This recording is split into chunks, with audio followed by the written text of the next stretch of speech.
Welcome everyone to this evening's event. My name is Bruce Peace. We're excited about our time together tonight and look forward to the opportunities of the future.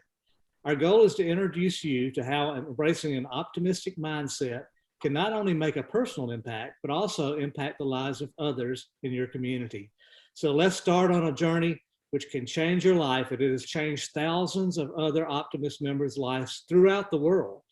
Before we hear from our keynote speaker, I'd like to call on Gateway District Governor Albert Steele for a few comments. Albert? Thank you, and thank you all for allowing us this time.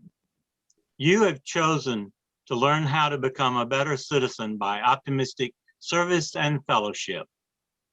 Together, we can make a difference in our youth, our communities, and ourselves. Thank you. Thank you, Governor Albert. Now it's my pleasure to introduce you to our keynote speaker for tonight. Internationally acclaimed entrepreneur, speaker, trainer, life coach, Steve Dennis has shared the stage with such personal development masters as John Maxwell and Jack Canfield. Steve is a member of the John Maxwell team, an elite group of certified coaches, communicators, mentors, and the #1 leadership expert in the world, and New York Times best-selling author, John Maxwell. So please join me in welcoming Steve Dennis.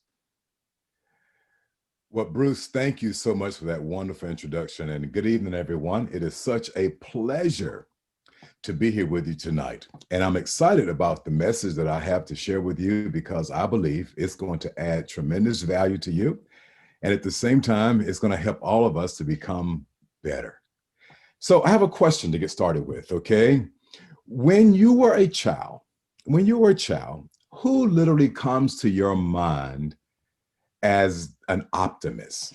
Who was optimistic in your life as a child? What an amazing question to entertain. Now, I know for me, the first person I think of happens to be my mom. Let me tell you the reason why. You see, my father was 61 years old when I was born. Yeah, 61. And mom was like in her mid-30s, around 35 years old. So as you can imagine, when I'm 10 years old, my father is 71, and most of my friends thinks that he is I heard you, my grandfather, absolutely. And so it was years later when I was probably around 10 or 11 years old when I started to notice that my childhood neighborhood friends had fathers who had black hair, and my dad had all the gray hair. And I asked my mom, I said, Mom, why did you marry such an older man? My mom shared with me, she said, well, son, kind of in a humorous way, she said, well, I didn't have any plans on having any more children. She said, I guess your father had some more lead in the pencil. But here's the bottom line. What you don't know is that in 1963, my mom had 3 sons that died in a house fire. 3, ages 10, 5, and 3. That was in 1963. Now, she and my father had started dating. My father was not the father of those 3 kids. She was a single mom. But they had started dating probably about maybe 3 months before their death. And around May of 1963, my mom and my father wound up getting married. But again, she had no plans on having any more kids, which kind of led her into the whole aspect of marrying a man that was older. But to her surprise, 1965, December the 7th, Steve Dennis shows up. And then 3 years later, a younger sister. Now, why do I share this story with you in regards to how my life has been so hugely impacted by my mom, who was an optimist? She was very optimistic in raising us, even though she had experienced a tragedy that none of us could even begin to imagine. And to even wonder, how can she succeed in raising 3 more kids? I have an older brother that was my father's son from a different previous relationship as well. But here's my whole point. She's my hero because she literally poured stuff into me. In other words, I love to share with people that it's not based on what you give children, it's what you put into them. And what she put into me has made me to be the man that I am to this very day. So I share that story with you simply because it illustrates, it literally illustrates that we all have our own stories. But guess what, my friends? And the name of my subject tonight is that it shows how all of us are designed to make a difference. Yes, you are. You are designed to make a difference. I am designed to make a difference. I mean, you can tell I'm very excited because every time I get a chance to speak to an audience, either through virtual or in person, I'm excited because of the fact I recognize that I am here on purpose. I mean, go figure, right? I mean, my mom told me in a very joking way that I didn't have any more plans on having any more kids. And she wasn't telling me that I was a mistake. Thank goodness for that. I was not a mistake. Okay. But here's the bottom line. I showed up for a unique purpose. And my friend, I believe that success is when you and I literally know what our purpose is. Number two, when we are constantly recognizing the importance of growing to our maximum potential. And then thirdly, when you and I can be in the process of sowing seeds that benefit other people. And oh, how important that is for Optimist International tonight, that we are joining together so we can collaborate and even learn more of how we can, maybe some of you tonight, you're looking at the idea of being a part of an organization where you can sow seeds that literally benefit the lives of other people. So I share that with you because I just love the fact of knowing that by the time we're done tonight, I'm going to share with you a list of questions that will help you to identify how you and I are designed to make a difference. I love the word design simply because the word design simply means made intentionally. It also means planned. The word design also means intended to. So you and I were intended. In other words, your creator, before you showed up here, you are already in his mind and was planned to be here at this particular time to make a difference. So how many, if we were live, I would ask you to raise your hand if you agree with me, if you agree with me that you're ready to make a difference, that you want to make a difference. Well, with that being said, let me share with you something I'm so super excited about in regards to this happens to be my transformation statement. Now, I remember being in school and remember the teacher oftentimes would ask us questions in the classroom. And if I didn't know the answer to the questions that were being asked, I would try to hide behind the person who was sitting in front of me. Or if I raised my hand, I would very slightly raise my hand, not all the way up. But oh my goodness, when I knew the answer, if I knew the answer in class, it was nothing for me to have both of my hands raised up. I would raise my hand because I want the teacher to call on me because I have the answer. I have the answer. And here's my point. I'm excited tonight. My hand is raised because what I'm about to share with you now, it's going to help you to recognize that you and I not only have the answer, but we are the answer. If we were live, I would invite you to repeat after me and to say this with as much enthusiasm as you could possibly say it. It happens to be, again, my transformation statement. This is the statement that we use when the John Maxwell team, and I was chosen to go along with John himself to the country of Paraguay, and we trained over 20,000 leaders in 5 days. And here's the transformation statement that we gave, and we also lived in. I want you to join me, okay? Here it is. First of all, I want to make a difference. You can say it in the privacy of your own home. I want to make a difference. Get this. Doing something that makes a difference. Doing something that makes a difference with people who make a difference. And I love this part, my friends, at a time that makes a difference. And oh, aren't we in a time where making a difference is more important now than ever before? So I'm so excited that you're here with me tonight as we talk about being designed to make a difference. Steve Jobs said this. He says, the people who are crazy enough to think that they can change the world are usually the ones who do.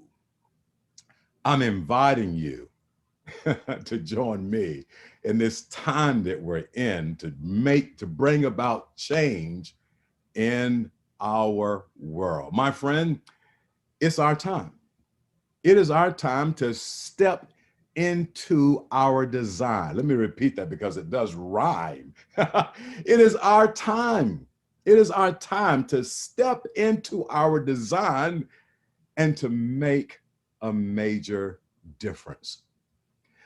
Let me read this to you because I believe it's going to at the same time help us to identify the role that we carry in regards to rising up to this particular time. Okay. And here it is. In every age, there comes a time when leadership must come forth and meet the needs of the hour. Let me repeat that.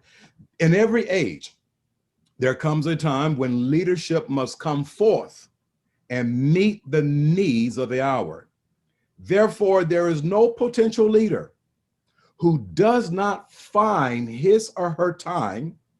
There's no potential leader who does not find his or her time. You're going to always find your time. And this is our time. However, tragically, there are times when no leader arises to the hour. Now, I want to invite you along with myself to make sure that we are listed in the front part of this particular quote and not the latter part, that in every age, there comes a time when leadership must come forth and meet the needs of the hour. And that's where we are today. I love the quote by John F. Kennedy, and this applies to all of us on the call tonight. Okay, John F. Kennedy said this. He said, I believe everyone has a change the world speech inside of them. I just love that. In fact, I love it so much. I'm going to say it again. Again, President Kennedy said this. I believe everyone, he says, everyone has a change the world speech inside of them. My question to you tonight, my friend, have you recognized that speech inside of you? Have you recognized that seed inside of you? That seed, that speech, that change the world conversation that you have inside of you. So you may be asking the question, so how do I get started? How do I get started with a designed life that is meant to make a difference? Because my friend, here's what I believe I teach on a regular basis, that you and I are either creating our lives by design or by default. And tonight I'm going to give you a list of questions that will help us to make a difference by design. Question number one. What have I been given? And I want you to ask yourself this question. What is it currently that you have been given? In other words, this question challenges us to look backwards, to look back at our lives. What have you been given? For an example, I know for me, when I look back over my life, I recognize I've been given encouragement, enthusiasm. I was raised by an amazing mom who poured so much into my life, who encouraged me. I'll give you a quick story. For an example, I failed the 4th grade when I was a kid. And the hard part about failing the 4th grade, it was not the fact that I failed the 4th grade, but what made failing the 4th grade more difficult was this guy, and I won't call his name because some of you might be kin to him. But he snatched my report card out of my book bag, and he noticed that he saw that I had failed the 4th grade, and he told all the other kids that were walking home that day, Steve is a fat flunker. And it just hurt my feelings so bad. And I'm walking home with my head hung down, just knowing that when I get home, that mom is going to probably add more fuel to the fire and give me this long speech of disappointment. But no, When I got home, Mom basically looked at my report card and looked at me and she said, baby, you would do better next time. She placed her hand. Now, get this. She's an optimist. My mom transitioned in 1995. She placed her hand on my right shoulder and said to me, baby, you would do better next year. My friend, I'm 55 years old, and can I tell you, I still live under the guidance and the guide of those words. No matter what no matter what I do in life, whether I make it, whether I cross every T or don't dot every I can still hear that voice saying, you'll do better the next time. So my question to you again tonight to entertain, looking back, what is it that you've been given? What resources can you draw upon? What accomplishments? What life lessons do you have? What have you been given that you can give back to others? Which leads me to the second question. What do you have to give? What do you have to give? What do I have to give? And this question challenges us to look inward. The first question challenges us to look backwards, but this question challenges us to look inwardly. What is on the inside of you? What is it that has shaped your life to become the vessel that you are today? What is inside of you that can help you make other people better? You know what? Anything and everything you have can literally be used to help others and to add tremendous value to the lives of others. And my friend, especially the younger versions, children, teenagers, again, the people group that this organization does a lot to make a difference in the lives of people, okay? So keep that in mind. What do I have to give? And then thirdly, what can I do? What is it that I can do? And this question challenges you and I not to look inwardly, not to look backwards, but to look outward. What can I do? You know as well as I do that small actions made consistently will lead to big changes. What can I do? What an amazing question for you and I to live into on a regular, ongoing basis. What can I do? Because this question, my friend, it challenges you and I to take action. So the summary of my talk tonight is very simply this. I've shared with you the three questions that will help you and I to live a life by design that is intended on making a major difference. What have I been given? What do I have to give?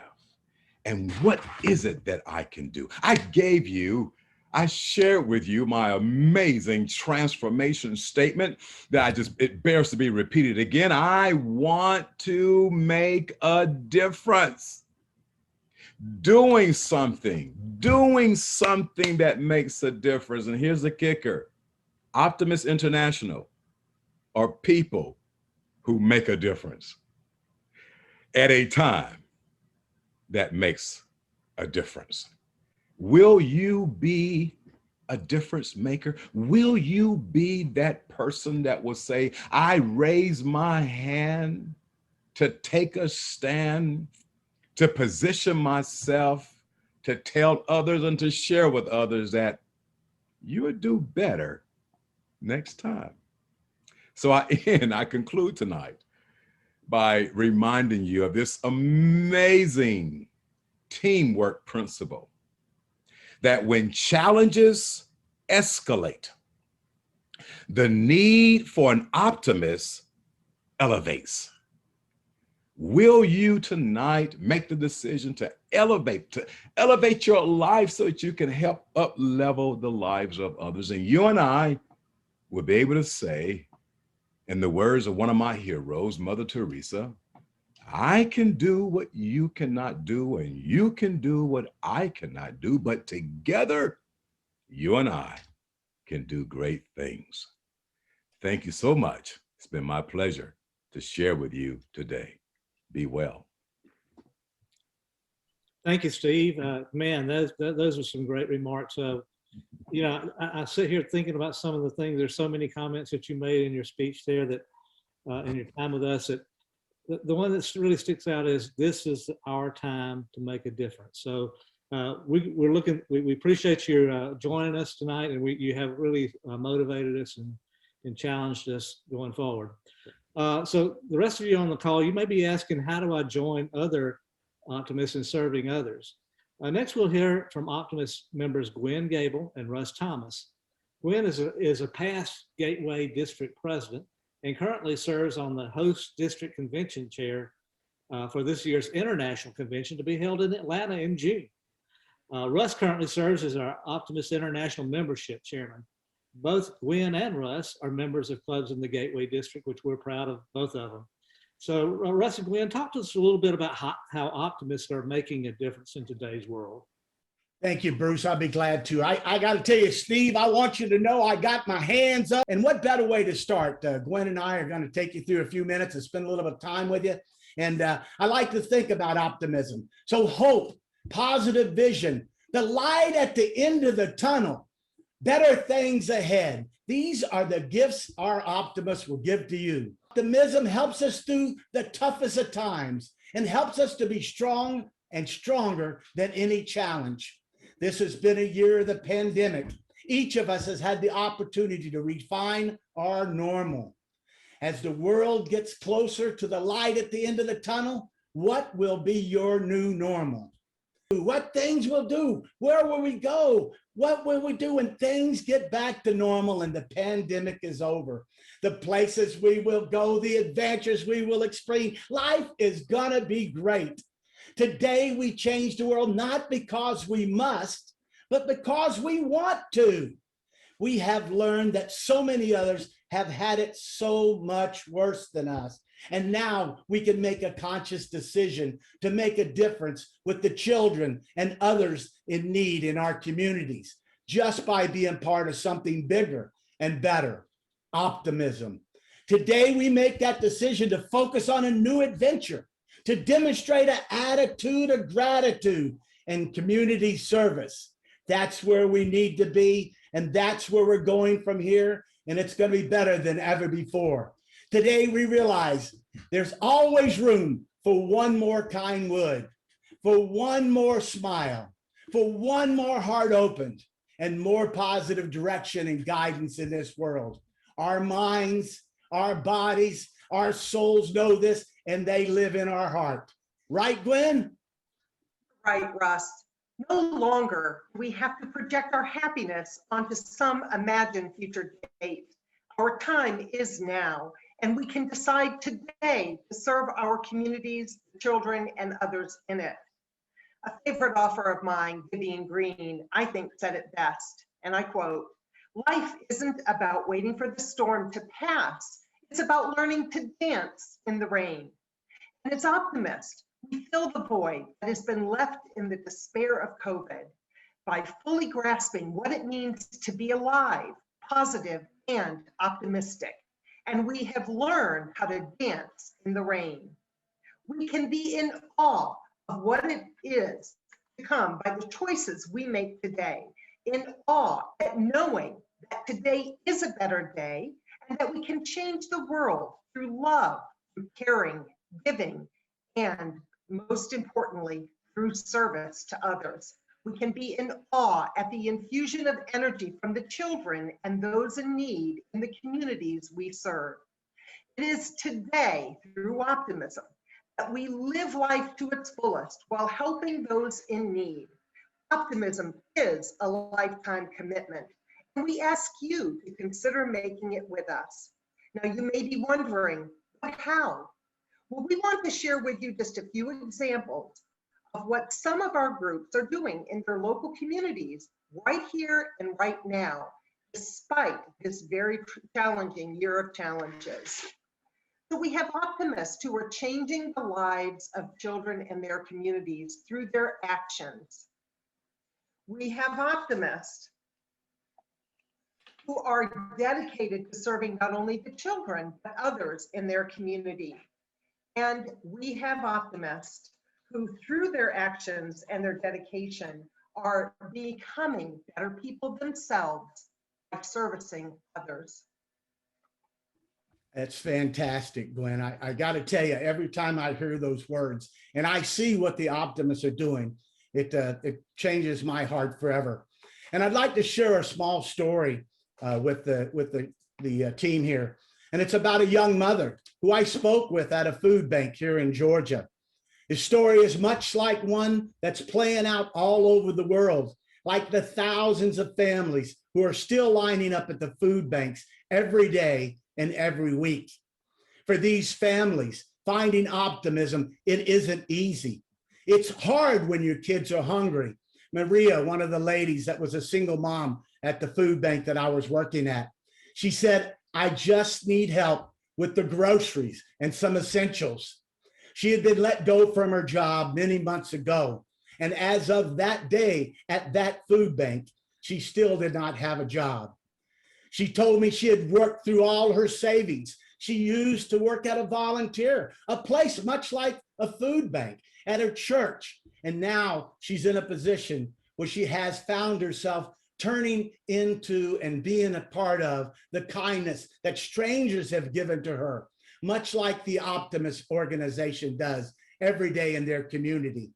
Today, in many communities, our clubs support their local food banks and support those members and those needy in their area. Much like this mother of two, today Optimists are helping children who are victims of child abuse. Can you imagine? Victims of child abuse and bullying. Today, Optimists are serving children who have been trafficked. How sad is that? Today, Optimists are mentoring students struggling in this pandemic learning environment. My goodness, look at all the things that we're doing in our communities. Yes, Russ, these are great examples of what Optimists do every single day. And as Steve Bennett mentioned tonight, by being intentional and playing a more significant role in our communities, we can change the world one step at a time. Now, you may be wondering, guests, this evening, what can I do? What might your first step be for reaching your purpose? For making a more significant impact in your community? Well, we invite you this evening to consider adding optimism to your new normal. How can you be a better person? How can you help change your community? What will your legacy be? Are you ready to be intentional tonight and join our amazing Optimist International organization?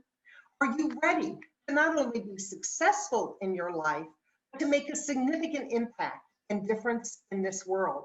Are you ready to sow your seeds, to grow your potential, to maximize your potential? Are you ready to add yet more value to your life?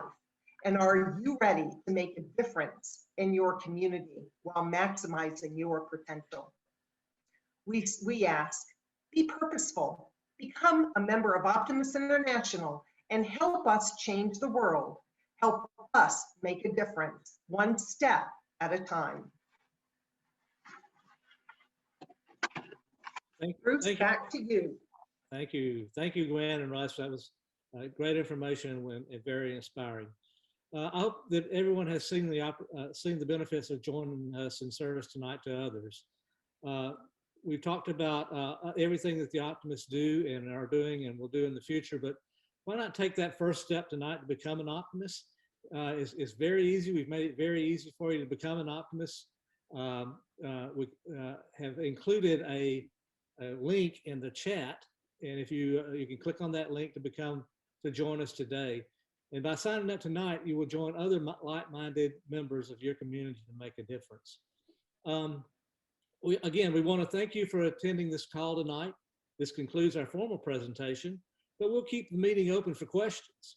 We'll also be sending out an email with the contact information you saw on the previous slide in case you would like to contact us directly. But I would encourage you to click on the link in the chat and join us today. I want to encourage those of you on this meeting who are not currently Optimist members.